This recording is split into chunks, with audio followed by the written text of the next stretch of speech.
بشر احدهم بالانثى ظل وجهه مسودا وهو كظيم.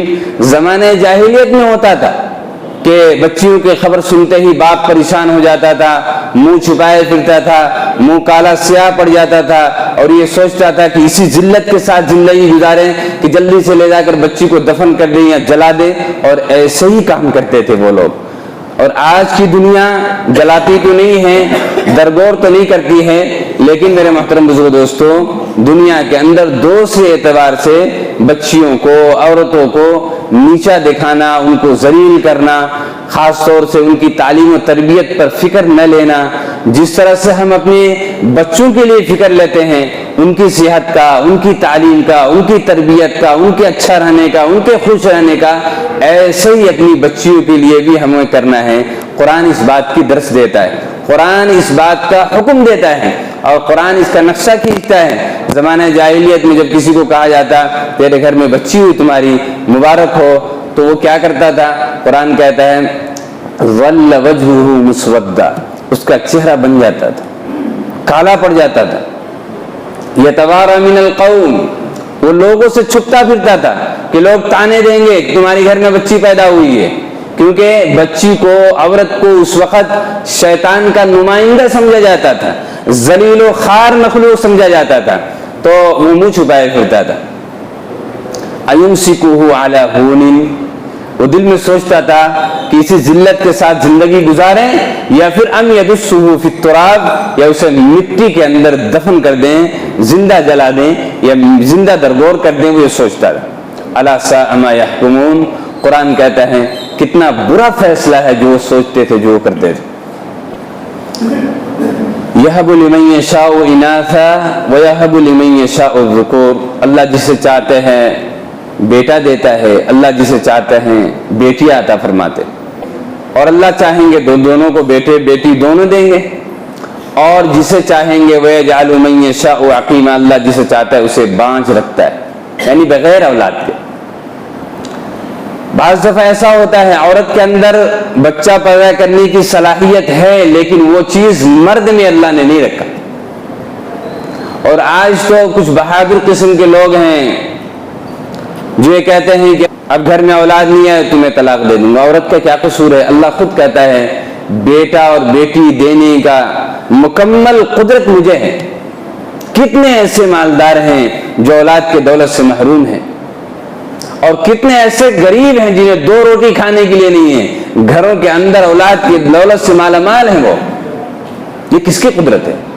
اگر اس کے بس میں ہوتا تو مال کے ذریعے سے اولاد خرید نہ لیتا, دولت کے زور پر وہ تو بچے خرید لیتا اللہ رب العزت سے.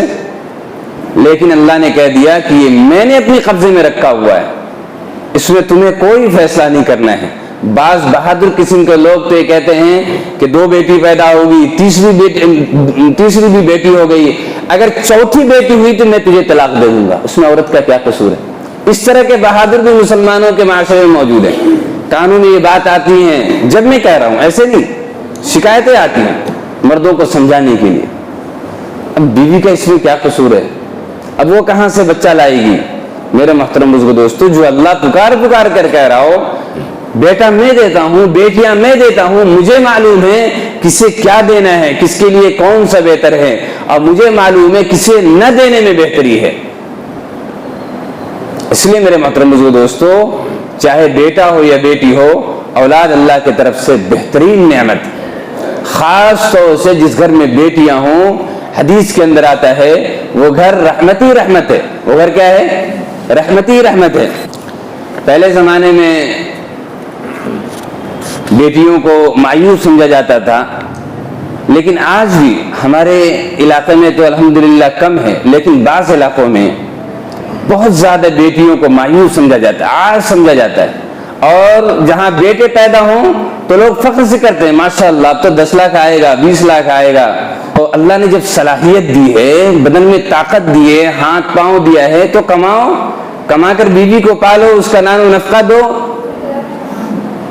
یہ دہیج جہیز کے نام پر جو لوگ شادی بیاہ کرتے ہیں, یہ اللہ کے لعنت میں 24 گھنٹے رہتے ہیں اور پوری زندگی فقیری میں رہتے ہیں, مانگتے ہی مانگتے گزر جاتی ہے ان کی, گھروں میں برکت نہیں آتی. اس لیے کہا یہ جو بیٹیاں ہیں اللہ کی طرف سے نعمت ہیں. اللہ کے رسول صلی اللہ علیہ وسلم نے ارشاد فرمایا جو آدمی بیٹیوں کے بارے میں آزمایا گیا، آزمائے جانے سے مطلب علماء کرام نے یہ بھی لکھا ہے کہ اگر ان کی طلاق ہو گئی، گھر واپس آ گئی اور صبر کے ساتھ والد نے انہیں پالا پوسا، اللہ رب العزت جنت سے کم بدلے میں راضی نہیں ہوتے. حضور پاک صلی اللہ علیہ وسلم نے ارشاد فرمایا کہ جس شخص کو لڑکیوں کے سلسلے میں کسی طرح آزمایا گیا، اس پر وہ صبر کیا، تو بتایا کہ وہ بچیاں اس کے لیے جہنم کی آگ سے آڑ بن جائیں گی.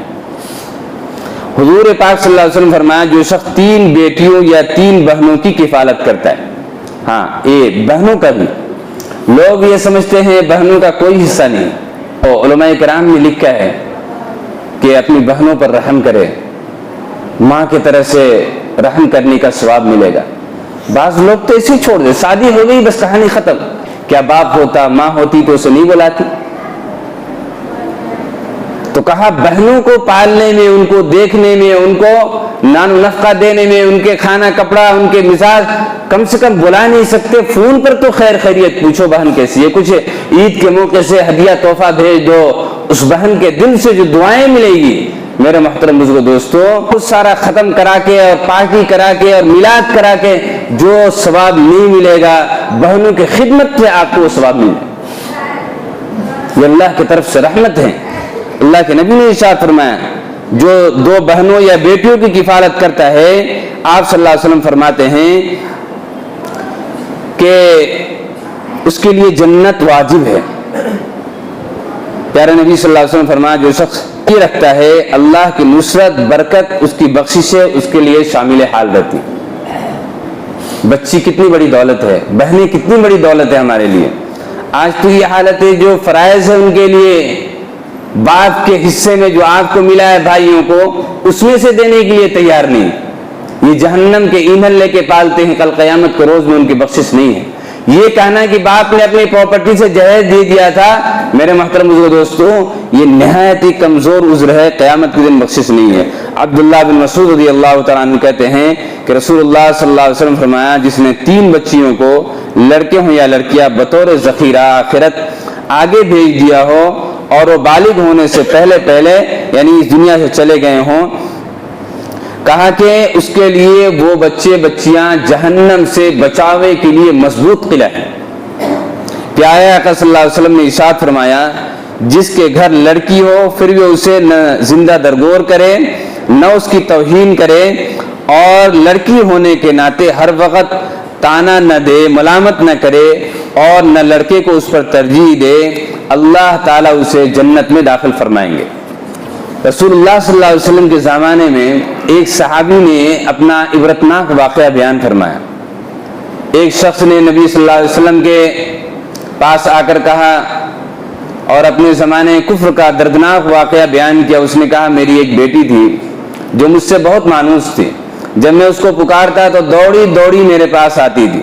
ایک روز میں نے اس کو بلایا اور اپنے ساتھ لے کر چل پڑا. راستے میں ایک کنواں آیا، میں نے اس کا ہاتھ پکڑ کر اسے کنویں میں دھکا دے دیا.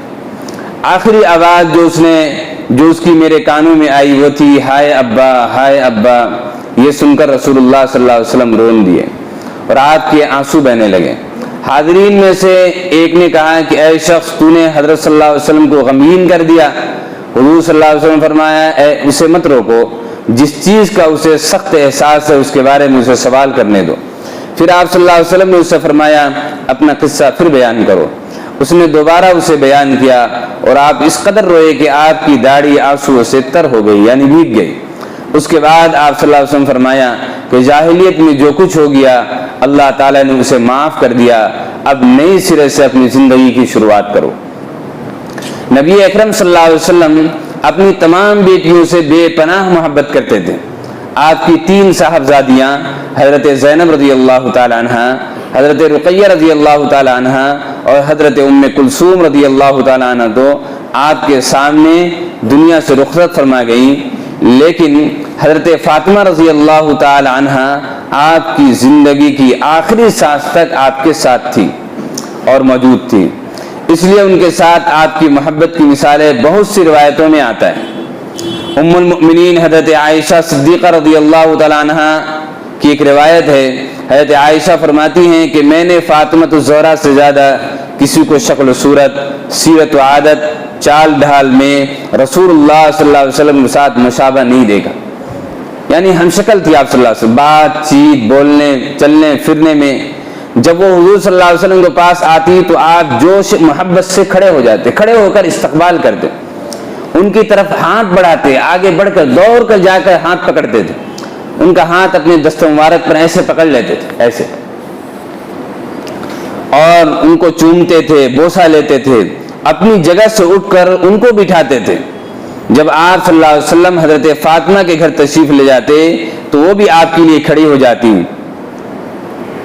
آپ کا دست مبارک اپنے ہاتھ میں لے لیتی، اس کو چومتی اور اپنی جگہ آپ کو بٹھاتی. تو میرے محترم بزرگ دوستو، اللہ کے نبی صلی اللہ علیہ وسلم نے یہ بیٹیوں سے محبت کا نمونہ بتایا. اللہ کے نبی صلی اللہ علیہ وسلم نے فرمایا فاطمہ میری جگر کا ٹکڑا ہے، جس نے فاطمہ کو دکھ دیا اس نے مجھے دکھ دیا، جس نے فاطمہ کو سکھ دیا اس نے مجھے سکھ دیا. کیسی خوش قسمت ہے فاطمہ، جس کے باپ نبیوں کے سردار، جس کے شوہر ولیوں کے سردار، اور جس کے بچے جنت کے نوجوانوں کے سردار، اور جو خود جنت کی عورتوں کی سردار ہو، وہ کیسی خوش قسمت بیٹی ہوگی. تو اپنی بیٹیوں کی ذاتی پر مثلا 2 ہو جائے، 3 ہو جائے، 4 ہو جائے تو یوں سمجھیں کہ اللہ کی رحمت میں اور اللہ کی نظر میں آپ مقبول ہو گئے ہیں. آپ کو مایوس ہونے کی ضرورت نہیں ہے، اس پر افسوس کرنے کی ضرورت نہیں ہے. اور پھر بیٹے جب ہوں تو اس پر تکبر، فخر اور غرور نہیں کرنا ہے، اور یہ کہنا ہے کہ اللہ نے اولاد کی نعمت سے مالا مال کیا ہے. لڑکا ہو یا لڑکی، اس کی پیدائش انسان کی اپنی پسند یا ناپسند پر نہیں ہے، بلکہ یہ چیزیں اللہ کی عطا کی ہوتی ہے. اللہ رب العزت چاہتے ہیں جسے لڑکا دیتے ہیں، جسے چاہتے ہیں بچی دیتے ہیں، اور جسے چاہتے ہیں باج رکھتے ہیں. تو بچے اور بچیوں کا ہونا یہ اللہ کی طرف سے ہے. ہاں، اللہ سے دعا مانگنا ہے. رب لا تذرنی فردا وانت خیر الوارثین. علماء کرام نے لکھا ہے، قرآن پاک کی آیت ہے جس کی اولاد نہ ہو، شادی ہونے کے باوجود اس آیت کو کثرت سے پڑھے، رب لا تذرنی فردا وانت خیر الوارثین. اللہ رب العزت اسے ضرور اولاد کی دولت سے نوازے. کہا کہ ہر فرض نماز کے بعد کم سے کم 100 مرتبہ اس آیت کو پڑھے. آدھے لائن کی آیت ہے، چھوٹی آیت ہے، رب لا تذرنی فردا وانت خیر الوارثین. ایک اور علماء کرام نے لکھا کہ رب حب لی من الصالحین. حضرت ابراہیم علیہ السلام نے 84 برس کی عمر میں اولاد کی دعا مانگی. ایسے عمر میں جہاں اولاد سے آدمی مایوس ہو جاتا ہے، کوئی شکل نہیں، کوئی صورت نہیں، ویسے حالت میں دعا مانگ دی. اللہ رب العزت نے قبول کر لیا. کہا رب حب لی من الصالحین، اللہ مجھے نیک اولاد عطا فرما. اس سے بھی پتہ چلتا ہے کہ جب اولاد انسان مانگے تو نیک مانگے، ورنہ نافرمان اولاد سے بہتر ہے اولاد کا نہ ہونا. جو اولاد انسانوں کو جہنم میں لے جانے کا ذریعہ بنے، نجات کا ذریعہ نہ بنے، میرے بزرگوں جب وہ اپنا کھیل دکھائے گی بالغ ہونے کے بعد تو صرف آپ اتنا ہی کہیں گے کاش کہ میں اولاد ہی نہ ہو.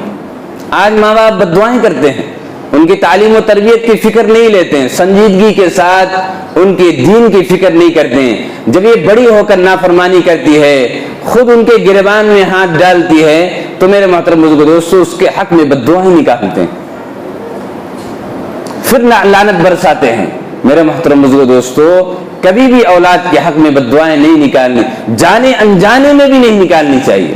تو ماں باپ کی زبان سے، چاہے وہ ماں باپ بے نمازی ہو، بے دین کی نہ ہو، اولاد کے حق میں جو دعائیں نکالتے ہیں، کہا کہ اللہ کے عرش کو ہلا کر رکھتا، کوئی حجاب و پردہ نہیں ہوتا. اس لیے اولاد کے حق میں ہمیشہ بہتر دعائیں کرنی چاہیے. ہم دن بھر کوستے رہتے ہیں، معمولی باتوں پر بچوں کو گالیاں دیتے ہیں، وہ گالیاں بددعاؤں کی شکل میں اوپر جاتی ہیں، ان کے حق میں قبول ہوتی ہیں، پھر ہم روتے پھرتے ہیں، تعویذیں لیتے پھرتے ہیں، اس سے کچھ کام نہیں چلے گا۔ نیک اولاد کی دعا مانگنی ہے، اولاد پیدا ہو جائے ان کی پرورش کرنا ہے، خاص طور سے بچیوں کے لیے، بچیوں کی اچھی تعلیم و تربیت، کہ ان کی اچھی تعلیم ہو، اچھی تربیت ہو۔